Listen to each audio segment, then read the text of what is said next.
चलते हैं सिमाब के पास। सिमाब, देखिए रामनगरी के लिए आज का दिन बेहद ही खास है। क्या कुछ खास तस्वीरें देखने को मिल रही हैं? जी बिल्कुल, बहुत सारी तस्वीरें हैं, लोग प्रसन्न हैं। यहाँ पर आचार्य जी भी हमारे साथ मौजूद हैं और अभी उनसे कुछ गीत सुन रहे थे। इनका कहना है कि एक बार रघुवर की आंख का इशारा अगर हो जाए। बात करते हैं सर, उसको फिर से थोड़ा सा गा के सुनाइए। हम लोग लाइव जुड़े हुए हैं भारत समाचार पर। एक बार जो रघुवर की नजरों का इशारा हो जाए, तेरी लगन में खो जाऊं,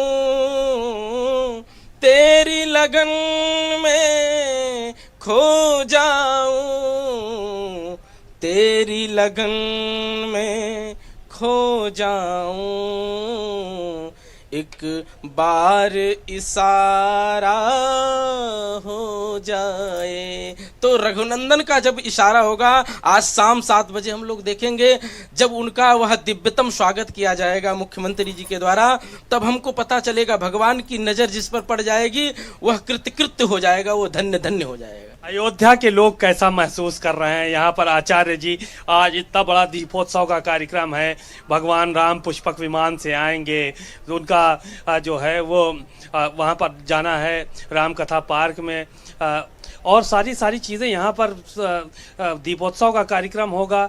कुछ इसके बारे में भी बताइए, आप कितना प्रफुल्लित हैं लोग और कितना ज़्यादा हर्षित हैं?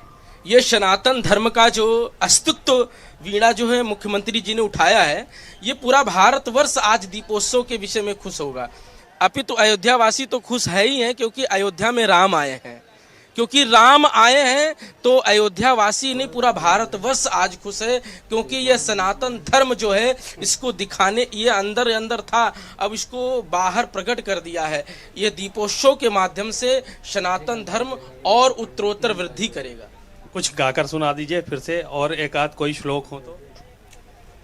रामाय रामभद्राय रामचंद्राय वेदसे रघुनाथाय नाथाय सीतायाः पतये नमः।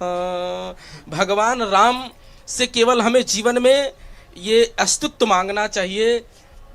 हे प्रभु हे दया निध दया यह करो, हे प्रभु हे दया निध दया यह करो, मेरा जीवन रहे देश हित के लिए, मेरा जीवन रहे राम राघव के लिए।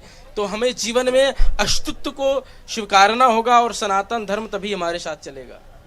आप सुन रहे थे आचार्य जी को, बहुत ही शानदार उन्होंने गीतों के माध्यम से बताया कि किस तरह से यहाँ पर प्रफुल्लित हैं लोग, आनंदित हैं, और यहाँ पर दीपोत्सव का जो कार्यक्रम है वो अपने आप में भव्य और दिव्य है। और आज जब शाम में 7 बजे का वक्त होगा, मुख्यमंत्री योगी आदित्यनाथ दीप प्रज्वलित करेंगे तो पूरी अयोध्या अपने आप जगमगा उठेगी। जी ठीक है, हमारे साथ चक्रपाणी महाराज जी भी जुड़े हैं। चक्रपाणी महाराज जी, आपका बहुत बहुत स्वागत है भारत समाचार में। अयोध्या नगरी आज एक बार फिर से इतिहास रचने जा रही है। 25 लाख दिए जलाने का लक्ष्य रखा गया है, क्या कहना चाहेंगे इसको लेकर?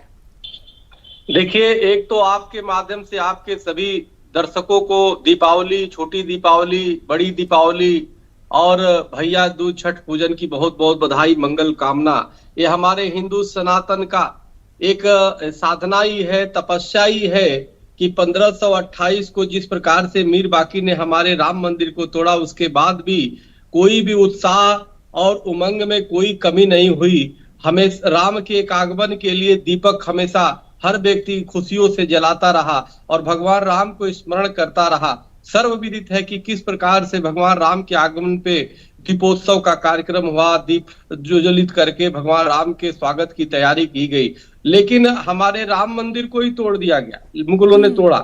लेकिन उसके बावजूद भी तपस्या जारी रहे, हर हिंदू, हर राम भक्त आज उस तपस्या का फल स्वरूप आप देखिए ये बहुत ही ऐतिहासिक आज का दीपोत्सव अयोध्या जी का है। और दीपावली है, हर त्योहार है, हिंदू सनातनियों की आस्था की जीत है कि भव्य श्री राम मंदिर, रामलला के मंदिर बन के तैयार हो गया। अब सभी हिंदू सनातनियों, पूरे विश्व के हिंदू सनातनी अब रामलला के दर्शन कर सकेंगे, क्योंकि हम खुद उसमें एक पक्षकार थे इस केस में, माननीय सर्वोच्च न्यायालय में भी मैं अपील करता था। तो इसलिए हमें तो बहुत ही अपार प्रसन्नता हुई और पूरे देश विश्व के सनातन धर्मी आज बहुत ही निश्चित रूप से अयोध्या की जो रामलला के भव्य मंदिर बन के अब तैयार हो रहे हैं, उस पे एक आशा भरी निगाहों से जो सदियों से बैठे हुए थे, निश्चित रूप से अब उनकी जो है विश्वास की जीत हुई है, उनकी आस्था की जीत हुई है और अब निश्चित रूप से पूरे दुनिया में राममय होगा। और इससे भी बड़ी एक बात और थी कि एक संत इस समय उत्तर प्रदेश के मुख्यमंत्री हैं योगी आदित्यनाथ जी। और पहले तो एक समय था आजादी के बाद अनेक सरकारें जो बनती थी, एक छोटा मोटा नेता भी अयोध्या और रामलला के दर्शन करने नहीं जाता था, जो सेकुलर अपने को कहना, वो इफ्तारी पार्टी में तो चला जाता था, अयोध्या जी का नाम लेना भी पसंद नहीं करता था। रामलला के नाम, हमें याद है कि जब यूपीए सरकार थी उस समय हम जब गए और हमने विशेष बजट की बात किया कि भाई अयोध्या की सर्वांगीण विकास के लिए, काशी जी की विकास के लिए,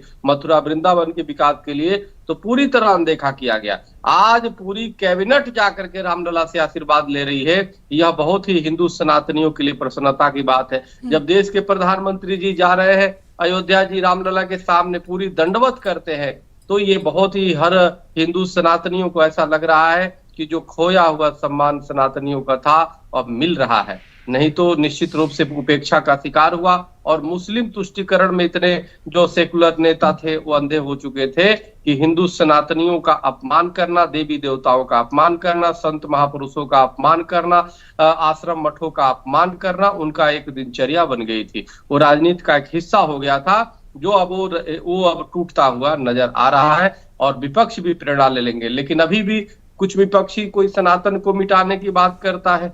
जो राम राज्य, जो सर्वे भवन्ति सुखिनः सर्वे संत निरामया सर्वे भद्राणि पश्यन्तु मा कश्चित् दुःख भागवत के सिद्धांत दिए, जिसने पूरे विश्व को परिवार माना, वसुधैव कुटुंबकम, उस सनातन को स्टालिन 2 कहते हैं कि हम जड़ से खत्म करेंगे, मलेरिया कहते हैं, कभी कहते हैं कोरोना है। बिहार के मंत्री है चंद्रशेखर जी और जगदानंद जी, वो भी टिप्पणी करते हैं सनातन के खिलाफ। उत्तर प्रदेश जो भगवान श्री राम का जन्म स्थान है, भगवान कृष्ण का जन्म स्थान है, गोस्वामी तुलसीदास का, वहां पे एक जो है स्वामी प्रसाद मौर्य पूर्व मंत्री, वो टिप्पणी करते हैं बार बार सनातन के खिलाफ। और कहां तक उनके नेता उनको बर्खास्त करना चाहिए, कार्रवाई करना चाहिए, तो प्रमोशन देते हैं। तो निश्चित रूप से इनका ऐसे जो रामद्रोही होंगे, जो सनातन द्रोही होंगे, उनका भी अंत होगा। त्रेता में भी असुर थे, कलयुग में भी असुर है, रूप बदल गए हैं, डीएनए एक ही है। बालकांड में है ना, जह जप यज्ञ योग मुनि करही तह मारिच सुबाह डरहि, देखत यज्ञ निशाचर धावहि करहि उपद्रव मुनि दुख पावहि। जब विश्वामित्र मुनि यज्ञ अनुष्ठान करते थे तो अनेक लोग आके विघ्न डालने का काम करते थे, जिसको विश्वामित्र मुनि भगवान राम और लक्ष्मण को लेके आते हैं और राम लक्ष्मण उसको उस असुरों को संहार करने का काम करते हैं। तो देश की जनता रूपी राम लक्ष्मण निश्चित रूप से ऐसे आसुरी वृत्तियों का लोकतांत्रिक तरीके से दमन करेंगे, पूरा विश्वास है। अपने आप ये पीछे खत्म हो जाएंगे लोग और राम मंदिर भव्य बन रहा है, पूरे विश्व में सुख और शांति समृद्धि लेके आएगा, ये मेरा पूरा विश्वास है। ये दीपावली अपने आप में, ये भैया दूज अपने आप में, ये छठ पूजन और तमाम जो हमारे त्योहार है सनातन की, अपने आप में बहुत ही ऐतिहासिक और स्वर्णिम अक्षरों में ये लिखा जाएगा। जी महाराज चक्रपाणी जी, जो राम भक्तों का लंबा इंतजार था वो अब खत्म होने वाला है, जल्द ही रामलला की प्राण प्रतिष्ठा होगी।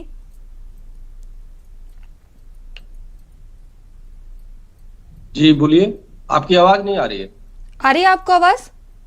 हाँ अब आ रही है। कि राम भक्तों का बिल्कुल जी बिल्कुल, देखिए राम भक्तों की एक लंबी जो है श्रृंखला है, क्योंकि 1528 में जब मीर बाकी ने तोड़ा, उसके बाद से बहुत ही संघर्ष हुए, एक दो नहीं संघर्ष, सैकड़ों बार संघर्ष हमारे राम भक्तों ने किया, अपनी जान की बाजी लगा दी। और हमने देखा कि किस प्रकार से हिंदू संगठनों ने भी, जिसमें हिंदू महासभा ने तो केस 1949 में डाला, उसके बाद विश्व हिंदू परिषद, हिंदू महासभा, बजरंग दल और संघ और तमाम ऐसे सभी हिंदू संगठनों ने एक बड़ा आंदोलन किया।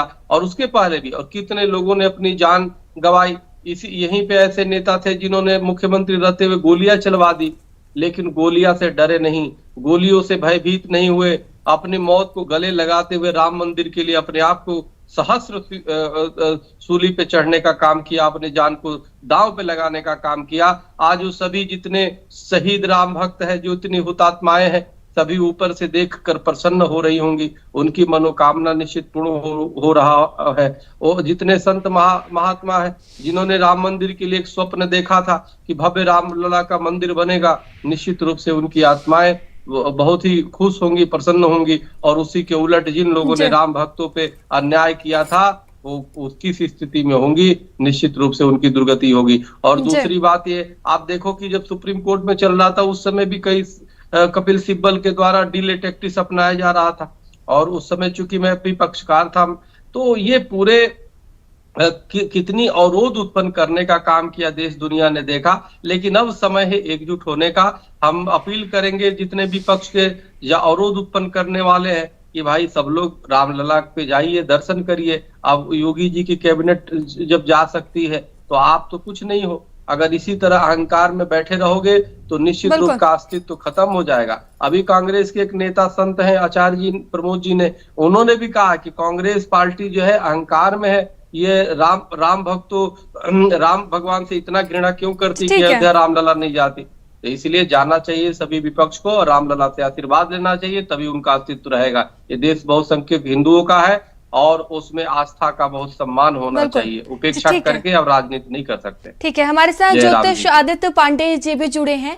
ज्योतिष, देखिए आज छोटी दिवाली है और आज के दिन अयोध्या में भव्य दीपोत्सव का कार्यक्रम किया जा रहा है, तो छोटी दिवाली का क्या कुछ महत्व है?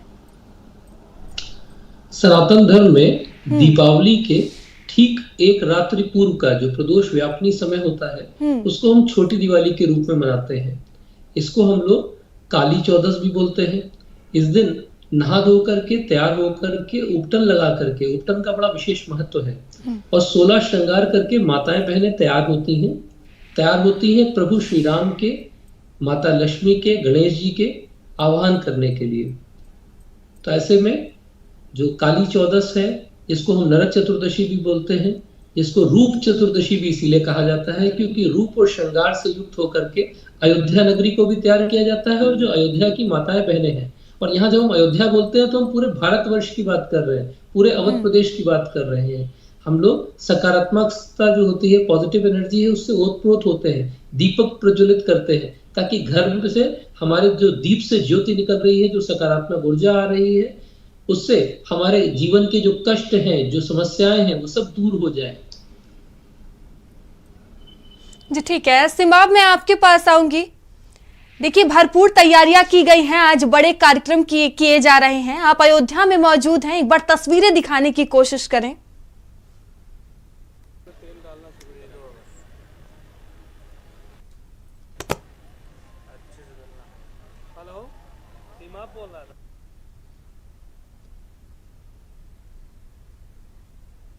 सिमाब, देखिए आज का दिन बेहद ही खास है अयोध्या के लिए, क्या कुछ खास तस्वीरें देखने को मिल रही हैं? ठीक है, सिमाब से फिर से जुड़ने की कोशिश करेंगे। तो बता दें आज का दिन बेहद ही खास है, दीपोत्सव का कार्यक्रम बेहद ही खास माना जा रहा है। तो आदित्य पांडे जी हमसे जुड़े हुए हैं। ज्योतिष आदित्य जी, देखिए भारत समाचार के जरिए हमारे दर्शकों को क्या कहना चाहेंगे? भारत समाचार के द्वारा मैं ये जानकारी देना चाहूंगा कि जिस समय अयोध्या नगरी में दीप प्रज्वलित किए जाएं, उस समय आप भी कोशिश करें कि अपने घर पर 27 दीपक जो कि मिट्टी के हों या गोधन से बने हों, जो गोबर के बने हुए हैं उनकी भी बहुत महत्व है, और जो मिट्टी के हैं उनका महत्व है। 27 दीपक प्रज्वलित करिए, और विशेष रूप से एक दीपक चतुर्मुखी अपने घर के मुख्य द्वार पर रखिए। ये 27 दीपक घी के होंगे तो बहुत अच्छा रहेगा। ये 27 नक्षत्रों को भी गवर्न करते हैं, और साथ में सकारात्मक ऊर्जा आपके घर पे आएगी। अयोध्या में जिस समय किया जाएगा उस समय विशेष रूप से महत्वपूर्ण है कि आप भी अपने घर पर तैयारी कर लें, और ये 27 दीपकों की जो आवली है वो अपने घर में अलग अलग कमरों में, अलग अलग स्थानों पर, और विशेष रूप से मंदिर में जरूर रखें। जी ठीक ताकि है। आपके घर में भी प्रभु श्री राम का आशीर्वाद आए और जो सकारात्मक प्रभाव अयोध्या नगरी से शुरू होगा वो पूरे भारतवर्ष में स्प्रेड हो। जी ठीक है। आप दोनों का बहुत बहुत धन्यवाद हमसे जुड़ने के लिए और तमाम तरह की जानकारियां देने के लिए। फिलहाल अभी के लिए इतना ही, आगे आपसे फिर होगी मुलाकात, तब तक के लिए बने रहिए भारत समाचार के साथ। नमस्कार।